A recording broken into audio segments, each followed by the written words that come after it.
četrtek 27. februarja sta si pred kratkim izpraznjene prostore, ki so del Trškega dvorca, ogledala strokovnjaka Zavoda za varstvo kulturne dediščine. Namen njunega ogleda je podaja navodil in smernic za strokovno in kulturnovarstveno skladno obnovo. Občina Sevnica za ohranitev in primerno rabo Trški dvorec postopoma obnavlja. Tako je pred časom v okviru projekta Posavska špajza obnovila prostor, ki danes služi v reprezentančne namene. V sklopu 2 projektov, sofinanciranih z evropskimi sredstvi, pa bo občina Sevnica v letošnjem letu obnovila še 2 prostora Trškega dvorca, ki bosta imela vsak svojo namembnost.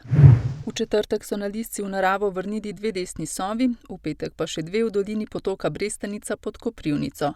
Lesni sovi je v naravo izpustil Dušan Klenovšek, naravoslovec in sodelavec javnega zavoda Kozjanski park. Vse 4 sove so po nesrečah uspešno okrevale v zatočišču za živali prostoživečih vrst na Muti.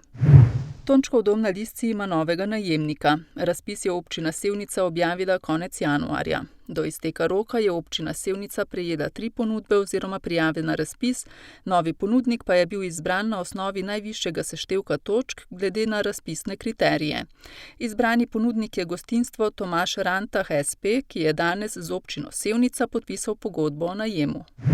Etnološko društvo Prforcenhaus je tudi letos v prostorih Kostanjeviške osnovne šole izvedlo svoj redni letni občni zbor. V polni dvorani se je najprej dosedanji predsednik zahvalil vsem članom za pomoč pri vodenju, seveda pa je bilo tudi veliko povedanega na njegov račun. Po bogatem kulturnem programu so izvolili novega predsednika Damjana Stariča.